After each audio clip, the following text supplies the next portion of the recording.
ముందుగా విజయవాడ ప్రాంత పాత్రికేయ సోదరిమణులందరికీ నమస్కారం నా తరఫున, అలాగే మా డార్లింగ్ టీం తరఫున అందరికీ మా ప్రత్యేక అభినందనలు, అలాగే మా ధన్యవాదాలు. మీరు అందరి వాళ్ళు వచ్చి మా డార్లింగ్ సినిమా గురించి వినడానికి, మా సినిమా గురించి మరిన్ని విశేషాలు మేము చెప్పడానికి మాకు అవకాశం ఇచ్చినందుకు ముందుగా దానికి మీ అందరికీ ధన్యవాదాలు. సో ఒక వారం క్రితం మా చిత్రానికి సంబంధించిన ట్రైలర్ రిలీజ్ అయింది. దాదాపు 3 మిలియన్ వ్యూస్ వచ్చినాయి. అంటే ఇంకా వస్తున్నాయి అనుకోండి, అది వేరే విషయం. ఇంకో ఈ వారం రోజుల్లోనే మేము ఖల్లాసే అని మొదటగా, తర్వాత రాహి అని ఒక పాట రిలీజ్ చేసాం. 2 పాటలు రిలీజ్ చేసాం.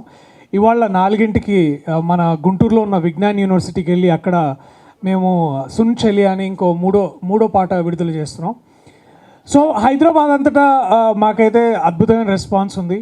అలాగే తెలుగు రాష్ట్రాలైన ముఖ్యంగా విజయవాడ, తర్వాత వైజాగ్, ఈ పరిసర ప్రాంతాల్లో ఉన్న రాజమండ్రి, ఇలాగ ఇవన్నీ కవర్ చేసి ఇక్కడున్న సినిమా ఫ్యాన్స్ అందరినీ కలిసి మా సినిమా గురించి ప్రచారం చేసి మిమ్మల్ని అందరినీ థియేటర్స్కి రావాల్సిందిగా కోరుకోవాలని మేము అందరం మళ్ళీ ఇక్కడికి వచ్చాం.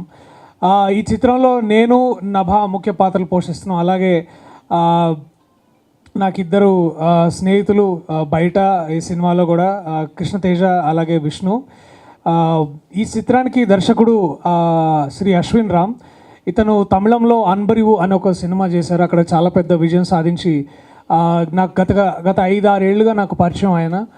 అండ్ ఈ సినిమా కథ చెప్పినప్పుడు ఇది ఎట్లయినా చేసేయాలనే నాకు మొండిపట్టు వచ్చింది. సో అట్లా మొత్తానికి 5 ఏళ్ల క్రితం కుదరలేని విషయాన్ని మొత్తానికి బలగం సినిమా తర్వాత ఏదైనా సరే సినిమా చేద్దామని పూనుకొని ఈ సినిమాని మొత్తానికి ముందుకు తీసుకురావడానికి, ముఖ్యంగా మాకు సహాయం ముందుగా నిర్మించడానికి ముందుకు వచ్చిన ముఖ్యమైన 2 వ్యక్తులు నిరంజన్ రెడ్డి గారు, అలాగే చైతన్య రెడ్డి గారు. వీళ్ళు కథ విన్న వెంటనే, అంటే ఇది హనుమాన్ ఇంకా రిలీజ్ కాలేదు అప్పటికే, హనుమాన్ అప్పుడు ఇంకా పోస్ట్ ప్రొడక్షన్ వర్క్లో ఉంది. ఆ సమయంలోనే ఈ చిత్రాన్ని యొక్క కథనం మొత్తం విన్న తర్వాత తప్పకుండా ఈ సినిమా చేస్తే మనకి విజయం కాలే కానీ గొప్ప సినిమా చేస్తున్నామని వాళ్ళు ఫీల్ అయ్యారు. సో అలాగా లాస్ట్ ఇయర్ డిసెంబర్లో మేము సినిమా షూటింగ్ మొదలుపెట్టాము. ఇవాళ అంటే గత 2 months అయింది షూటింగ్ అయిపోయింది.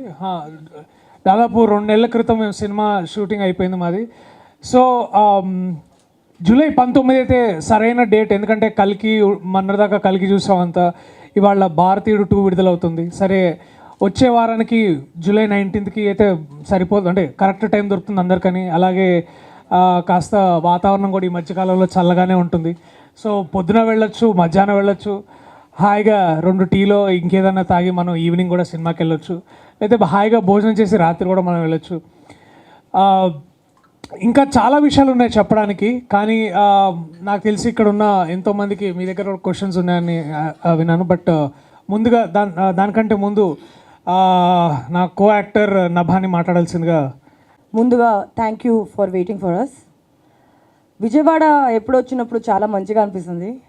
నేను చాలాసారి వచ్చాను అనుకున్నా ఇస్మార్ట్ శంకర్ టైంలో, తర్వాత చాలా స్టోర్ లాంచ్కి వచ్చాను. అవునా, చూసారా? డార్లింగ్ జూలై 19th వస్తుంది. చాలా మంచి ఎంటర్టైన్మెంట్, ఫన్, ఫ్యామిలీ, లవ్ అంతా ఉంటుంది. ట్రైలర్ చూసారనుకున్నా. I think you guys enjoyed it. దర్శితో పాటు పనిచేసి చాలా హ్యాపీగా ఉండింది. And majorly our captain of the ship Ashwin Ram garu చాలా బ్యూటిఫుల్గా, అద్భుతంగా ఒక స్టోరీ రాశారు, సినిమాని తీశారు.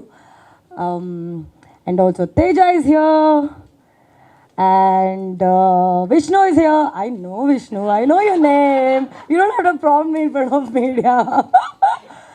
అందరు ఉన్నారు. అందరూ ఉంటే మీకు అర్థమైపోతుంది ఎంత మజా ఉంటుంది సినిమాలో అని. నేను కొత్తగా చెప్పనక్కర్లేదు. వచ్చి చూడండి, ఎంజాయ్ చేయండి. సినిమా చూసాక మీకు అర్థమైపోద్ది ఎలా ఉంటుంది మనతో అని. Thank you so much. Ashwin, you want to talk? Yes, Ashwin Ram. Our flight got delayed, as Darshi bro said.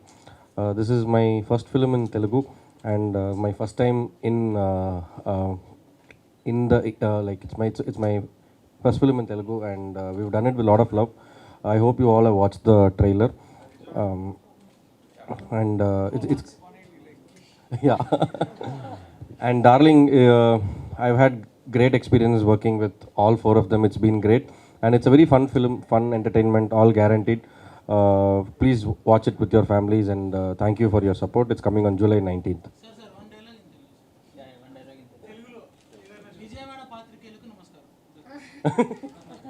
అందరికీ నమస్కారం. నా సినిమా డార్లింగ్ చూడండి, ఎంకరేజ్ చేయండి, సపోర్ట్ చేయండి. Thank you. అందరికీ నమస్కారం అండి. సారీ లేట్ అయింది. అందరు చెప్పినట్టే నిజంగానే ఫ్లైట్ లేట్ అయింది. ముందుగా నాకు అంత తెలుగు రాదు. దర్శి మాట్లాడినంత అనర్గళంగా నేను మాట్లాడలేను. నేను బెంగాలీ మీడియంలో చదువుకున్నాను ప్రైమరీ, అందు గురించని సారీ. కానీ ఈ సినిమా ముఖ్యంగా ఒక ఉమెన్ ఓరియంటెడ్ ఫిల్మ్ అండి. అందరూ ఫ్యామిలీతో వెళ్ళి చూడొచ్చు. ఇది ఏ రకంగానూ ఏమంటారు, మిసోజినీ ఏమంటారు నాకు తెలుసు. యా అంటే ఆడవాళ్ళని కించపరిచి ఆబ్జెక్టిఫై చేసే రకమైన సినిమా కాదు. కే కృష్ణతేజ్ అన్నట్టు స్త్రీ పక్షపాత సినిమా చాలా ఫన్నీ ఉంటుంది. మేము ముందు నుంచే ఫ్రెండ్స్, నేను, దర్శి, కృష్ణతేజ గారు. సో సెట్ పైన కూడా అదే కామరాడరీ నడిచింది. చాలా ఇంట్రెస్టింగ్ ఉండే సినిమా. షూట్ చేసేటప్పుడు చేసినాక చేసిన ముందు కూడా, ఎందుకంటే డైరెక్టర్ గారికి అంత తెలుగు రాదు. సో మేము తెలుగులో తిట్టుకునే వాళ్ళం. ఈ 19వ తారీఖు థియేటర్లోకి వస్తుంది. అందరు థియేటర్కి వెళ్ళి చూడండి. వేరే సినిమా నాకు తెలిసి ఒకటి రెండు మా లాంటి చిన్న సినిమాలు ఉన్నాయి. మీరు మా సినిమాకి వస్తారని కోరుకుంటున్నాను. Thank you. Cinema theatres release అవుతుంది, డార్లింగ్. ఐ థింక్ 8 ప్రీమియర్స్ ఉన్నాయి మామ. ప్రీమియర్స్ ఫ్యాన్స్ అడుగుతుర్రు యాక్చువల్లీ ఒక ప్రీమియర్ వేస్తే బాగుంటుందని. ఓపెన్ చేద్దామని ఉంది ఒక ఐడియా. సో ప్రీమియర్స్ కూడా పడే అవకాశం ఉంది. July 19th, please watch darling in the theatres. Thank you. నేను స్టోరీ ముందుగా నాకు అశ్విన్ కథ చెప్పిన తర్వాత నాకు బాగా నచ్చిన పాత్ర ఆనంది పాత్ర. తను నభా చేసింది ఆ పాత్ర. అండ్ మీరు ట్రైలర్ చూస్తుంటే మీకు ఇది ఒక మ్యారేజ్ స్టోరీ లాగా, అంటే ఒక భార్యాభర్తల మధ్యలో గొడవలు అయ్యే ఈ సందర్భంలో, అంటే ఒక సందర్భంలో అలాంటి సిచ్యువేషన్లో ఒక స్ప్లిట్ పర్సనాలిటీ అని ఒక డిజార్డర్ ఉంటే అంటే ఆ పరిస్థితి ఎంత వైపరీత్యంగా ఉంటుందో అనే విషయాన్ని నాకు అర్థమైంది అనమాట. అంటే ఆమె తిడుతుంటే నేను ఇట్లా, నాకు ఈ మనిషి ఎప్పుడు ఏ పరిస్థితుల్లో ఎటువంటి ఏమంటారు మూడ్లో ఉంటుందో నాకు తెలియదు అనమాట. సో ఏదో ఈ మేఘాలు వస్తూ పోతున్నట్టు ఆ మూడ్ అట్లా మారుతూ ఉంటుందన్నమాట. సో దానికి తగ్గట్టు మన రియాక్షన్స్ కూడా ఉంటాయి కదా. అంటే ఇప్పుడు ఎగ్జాంపుల్ అంటుంటారు ఒక్కోసారి, ఇది చాలా వదిలేదు, మంచి ఉపమానం కాదు, బట్ ఎనీవేస్. సో ఈ కథలో నాకు ఏమనిపించిందంటే తన పాత్ర ఒక యాక్షన్ అయితే, నా పాత్ర రియాక్షన్ అండి బేసికలీ. సో తను చేసే పనులన్నిటికీ నేను ఎలా రియాక్ట్ అవుతున్నాను అనేది అస్తమానం నేను అది నాకు చదివిన ప్రతిసారి నాకు ఆ రియాక్షన్స్, దానికి తోడు ఒక ఫ్యామిలీ ఉంటుంది, వాళ్ళు ఈ అమ్మాయిని ఎలా అర్థం చేసుకుంటారు. అలాగే నా ఫ్రెండ్స్ ఉంటారు, మీరు ట్రైలర్లో చూస్తే ఈ అమ్మాయికి దయ్యం ఉంది, ఈ అమ్మాయికి అది ఉంది. సో ఏంటంటే ఇలాంటి వాతావరణంలో వీడు ఎలాగా వాడి సంసారం సాగించాడు, ఇట్లాంటి అంశాలు చూస్తుంటే నాకు మస్తు అనిపించింది. సో చేస్తే బాగుంటుందని. పక్షపాతి అని పర్టికులర్గా మీరు మెన్షన్ చేయడం పట్ల ఎలా చూడొచ్చు? ఇప్పుడు ఏమవుతుందంటే అండి, సాధారణంగా ఇప్పుడు మా దీని ముందు ఫస్ట్ ప్రోమో వచ్చింది, తర్వాత ట్రైలర్ వచ్చింది. మీరు అన్ని చోట్ల మా అంటే తన హీరోయిన్ పాత్ర ఎట్లుంటుందంటే మగాడిని తిట్టే దానిలాగా ఉంటుందన్నమాట.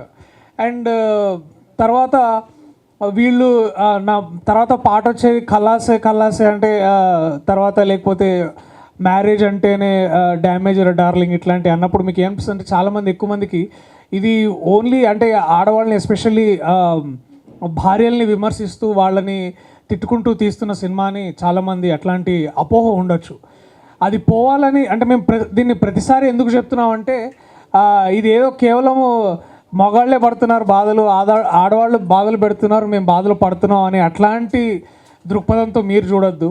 ఇది ఇది basically there is two sides to this story అనేది. అంటే తనకి అంత ఈక్వల్ పొజిషనింగ్ ఉందో స్టోరీలో, నా పాత్రకి రాఘవ అనే పాత్ర కూడా అంతే ఈక్వల్ పొజిషనింగ్ ఉంది. సో స్త్రీ పక్షపాతి అంటే తనకి ఇప్పుడు ఏమవుతుంది అంటే ఒక స్పెషల్ కండిషన్, తనకు ఒక డిజార్డర్ ఉంటుంది, స్ప్లిట్ పర్సనాలిటీ అనే డిజార్డర్. సో అది ట్రైలర్లోనే ఉంది. అంటే మావాడు సినిమాలు ఎక్కువ చేస్తున్నాడు, సో చూడడం తక్కువ అయిపోయింది. సో అందుకని బిజీ ఆర్టిస్ట్. It's okay. ఇప్పుడు నువ్వు బిజీ ఆర్టిస్ట్ అని చెప్పడానికే నన్ను కెలికి ఆపి మళ్ళీ టైమింగ్ మనోడిది ఎప్పుడు కరెక్ట్ ఉంటుంది. సో ఆ విషయాన్ని ఎందుకు మేము మళ్ళీ చెప్తున్నామంటే, అది ఇది ఎక్కడ ఊరికే అంటే అంటే ఆడవాళ్ళని విమర్శించడం కాదు, but it is equal, you're playing unequal characters in both of it. Release అయిన తర్వాత లేడీస్కి ఎలాంటి ఇబ్బంది ఉండదుగా చూసిన తర్వాత క్యారెక్టర్. లేదండి, అసలు I want all the ladies to come first in to the theatres. ఆడవాళ్ళు వస్తే మగవాళ్ళు ఆటోమేటిక్గా వస్తారండి. నిజంగా అది. అండ్ నేను చాలా స్వార్థపరుడైన నటుండి. నాకు ముందు మగవాళ్ళ కంటే ఆడవాళ్ళే ముందు రావాలి ఆ సినిమాకి. అప్పుడే నాకు ఐ ఫీల్ అంటే ఇప్పుడు ఆడవాళ్ళు వస్తున్నారంటే ఆబ్వియస్లీ అబ్బాయిలు వస్తారు కదండి. మరి అంతే, ఇంకేం కావాలి. అండ్ వాళ్ళకి నచ్చిన ప్రతి సినిమా మగవాళ్ళకి ఆటోమేటిక్గా నచ్చుతుంది నేను నమ్ముతున్నాను బేసిక్లీ. సో మీకు ఎలా అనిపించింది ఆ స్టోరీ విన్నప్పుడు? అంటే నాకు మీ క్యారెక్టర్ చూస్తుంటే చాలా డిఫరెంట్ క్యారెక్టర్స్ కదా, అన్ని కలిపి ఒక దాంట్లో చేయడం ఎలా అనిపిస్తుంది? చాలా చాలా చాలా హ్యాపీగా ఉండింది. ఛాలెంజింగ్ అనిపించిందా ఆ రోల్ చేయడం? Extremely challenging. రాలు నేను నేర్చుకుంటున్నా ఆ పదం ఇప్పుడు, అపరిచితురాలు. ఎస్, చాలా చాలా ఛాలెంజింగ్గా ఉండింది, ఎక్స్ట్రీమ్లీ సాటిస్ఫైయింగ్. ఎందుకంటే బేసికలీ నేను ఒక హార్డ్ కోర్ సినిమా ఆడియన్స్ని. నేను చాలా సినిమాలు చూస్తా. సో నేను ముందు చేసిన సినిమాలాగా మళ్ళీ చేసి నాకు బోర్ కొడుతుంది అన్నమాట. సో ఈ సినిమా అశ్విన్ నరేట్ చేసినప్పుడు నేను మంచిగా ఇట్లా సినిమాని నా కళ్ళు ముందు వచ్చింది, గట్టిగా నవ్వుకున్నాను అన్నమాట. అండ్ నా క్యారెక్టర్ అయితే చాలా ఒక ముందు చూసినట్టు ఇప్పుడు లేదు అని నాకు అనిపించింది. So I thought it's gonna be fun. And also I want answer your question. అమ్మాయిలకి ఇబ్బంది ఉండదు అని అన్నారు కదా. యాక్చువల్లీ ఈ సినిమా చూస్తే ఒక మగవాళ్ళు అమ్మాయిని ఎలా అర్థం చేసుకోవాలి అనేది మన డైరెక్టర్ నా క్యారెక్టర్ ద్వారా, దర్శి క్యారెక్టర్ ద్వారా ఎంత బ్యూటిఫుల్గా ఎక్స్ప్లెయిన్ చేశారంటే, మనం జస్ట్ ట్రైలర్ మాత్రమే చూపించామన్నమాట. సినిమాలో చాలా బాగుంటుంది, అమ్మాయిలకి చాలా నచ్చుతుంది అన్నమాట. నేను చెప్తున్నా, I'm promising. I think he's tailor-made for this. So, oka 3-4 years we've been journeying on this story. So more than me, he wanted this film to happen. So he put me on to a lot of producers, lot of actors. Whatever, like however the film is today, I want to give the full credit to him because it's his confidence and his trust that this film has come to life. మంగళవారం 2 ఎప్పుడు? అది మీరు అజయ్ గారిని అడగాలి. నాకు పూర్తిగా దాని మీద ఇన్ఫర్మేషన్ లేదు. నెక్స్ట్ August 15th 35 చిన్న కథ కాదు అనే ఒక సినిమా వస్తుంది. దాంట్లో మళ్ళీ నేను వీడు యా సో నేను కృష్ణతేజ గారు ఇద్దరం చేసిన సినిమా, నేను కేటీ గారు బేసికలీ ఇద్దరం చేసిన ఈ సినిమా. అది కూడా చాలా అద్భుతంగా ఉండబోతుంది. టీజర్ ఆల్రెడీ రిలీజ్ అయింది. రాణా గారి సినిమాని సమర్పిస్తున్నారు. అది దాని పేరు 35. డార్లింగ్ తర్వాత అది వస్తుంది. తర్వాత ఇంద్రగంటి మోహన్ కృష్ణ గారితో ఇంకొక సినిమా షూటింగ్లో చేసాం. అది కూడా మేము ఇద్దరమే చేసాం. దాని తర్వాత ఇంకొంచెం టైం పడుతుంది. ఇంకా పేర్లేం పెట్టలేదు, కథలు విన్నాను, బాగున్నాయి, చేస్తా. అంటే అది ఇప్పుడు ప్రతి బ్యాచ్లో ఒకడు ఉంటాడు కదా, వీడు ఎట్లొచ్చిండు నా లైఫ్లోకి అర్థమే కాదు. కానీ సరిగా వాడు ఎప్పుడు ఉంటాడు ఇక పక్కన అట్లా అన్నమాట. ఈ కేటీ ఒకడు, విష్ణు ఒకడు, రాహుల్ గడ్ ఒకడు. సో ఇట్లా ఏంటంటే వీళ్ళు ఎట్లొచ్చారు. ఆ పాట ఇప్పుడు అంటే మన ఏదో వీడియోకి పెట్టిన ఆ పాట విన్నా నేను. ఎక్కడో పుట్టి ఎక్కడో పెరిగి ఇక్కడే కలిసామన్నట్టు అందరము ఎక్కడెక్కడో ఉండే అన్ని ఈ సినిమా చెట్టు కింద చేరి మేమందరము ఇట్లా గోళీలు ఆడుకుంటున్నాం అనమాట బేసికలీ. సో కమెడియన్ నుండి హీరోగా అయ్యారు. మీరు కథ రాయడం కానీ డైరెక్ట్ చేయడం మీరు ఈ సినిమా చూసి నాకు 100 కోట్లు తీసుకురండి, నేను ప్రొడ్యూసర్ అవుతాను నెక్స్ట్. బేసిక్లీ డైరెక్షన్ ఎప్పుడు మీ నుండి కథ వచ్చేది ఎప్పుడు చేద్దాం, ఇగో ఇప్పుడేగా ఇప్పుడే ఉందా? డెఫినెట్లీ ఇంట్రెస్ట్ ఉందండి, కానీ ఇలాంటి వాళ్ళతో పనిచేసిన తర్వాత మనకేం రాదని తెలుస్తుంది అనమాట. సో ఇంకా నేర్చుకోవాల్సిన చాలా ఉందని అనిపిస్తుంది. పైగా మొన్ననే కల్కిలాంటి సినిమా రిలీజ్ అయింది. సో తెలుగు సినిమా స్థాయి, తెలుగు సినిమా ఔన్నత్యం ఇప్పుడు ప్రపంచం మొత్తంగా మన గురించి వింటున్నారు, మాట్లాడుకుంటున్నారు. అలాంటి టైంలో నేను డైరెక్టర్గా ఏది పడితే తీయడానికి కూడా నాకు భయం ఉంది. అరే వీడు పక్కన వాళ్ళందరూ ఇంత బాగా చేస్తున్నారు, ఇక మనం అసలు సరే ముందు మనకు వచ్చింది చేద్దామని ఇంకా ఇట్లా సెటిల్ అయినా కంఫర్టబుల్గా. కమెడియన్గా చేశారు, హీరోగా చేశారు. రెండిట్లో ఏది బ్యాలెన్స్ అంటే మీకు ఏది ఈజీ అనిపించింది?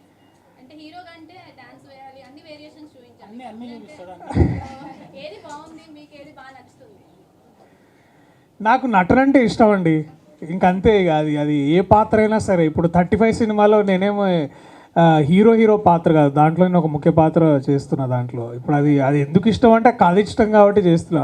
ఇప్పుడు దీంట్లో కలాసే సినిమాలో లేదు నాకు ఒక ఐటమ్ సాంగ్ కావాలంటే ఐటమ్ సాంగ్ మన సినిమాలో వద్దు లేదు, మనం కల్లాసే ఎలాంటివి చేద్దామంటే కల్లాసే చేయించండి నాతోటి. దాంట్లో విజయ్ పోలాంకి మాస్టర్ గారు, తర్వాత ఈశ్వర్ గారు, విజయ్ గారు మన పుష్ప 2లో పుష్ప సాంగ్ చేసిన ఆ డాన్స్ మాస్టర్ గారితో నాకు డాన్స్ నేర్పించి దాదాపు ఒక 3-4 రోజుల పాటు ఆ పాట చేసినాం. సో సినిమాకి ఏది అవసరమో చేయడమే అంతే. ఇప్పుడు మీరు ఇది రిపోర్ట్ చేస్తున్నారు, బయటికి వెళ్ళి క్రైమ్ రిపోర్ట్ చేయమన్నా చేస్తారు కదా, నాకు కూడా అంతే. గత మా వై తీసుకోలేవరి అనే పాట వచ్చి దాదాపు 13 ఏళ్ళు అవుతుంది, 12 ఏళ్ళు అవుతుంది. అండ్ ధనుష్ గారు ఆ పాట చేసినప్పుడు ఆయన అంటే అక్కడ తమిళంలో ఆయన పెద్ద సూపర్ స్టార్, ఇక్కడ కూడా తెలుగు వాళ్ళందరికీ సుపరిచితులే ఆయన. సో ఇప్పుడు ఆ వై తీసుకోలేవరి నా వయసు నేను విన్నప్పుడు అది 18-19 నా వయసు అప్పుడు అది. సో ఇన్నేళ్ల తర్వాత మళ్ళీ అది వై తీసుకోలేవరి ఆ పాట ఎప్పుడు వచ్చినా అది మళ్ళీ అప్పుడప్పుడు ఈ పెళ్ళిళ్ళలో డీజేల్లో తర్వాత ఇంకా ప్లే చేస్తుంటారు అప్పుడప్పుడు. సో నాకు తెలిసి ఈ పదం చాలామంది తెలుగు వాళ్ళకి తెలుసు అని నేను అనుకుంటున్నాను. బట్ వై దిస్ కొలవరి అంటే మనకు అర్థమయ్యే భాషలో చెప్పాలంటే వై దిస్ టార్చర్ అని. సో డార్లింగ్ అంటే మనం ప్రేమగా ఎవరైనా పిలుస్తాం కదా డార్లింగ్ అని, కానీ డార్లింగ్ ఈ టార్చర్ ఎందుకు అన్నట్టు బేసికలీ ఆ అర్థం వచ్చేటట్టు ఆయన మాతృభాషకి ఆయన కాస్త ప్రేమ చూపించి అలా మొత్తానికి దానికి తగిలిచ్చారు ఆయన.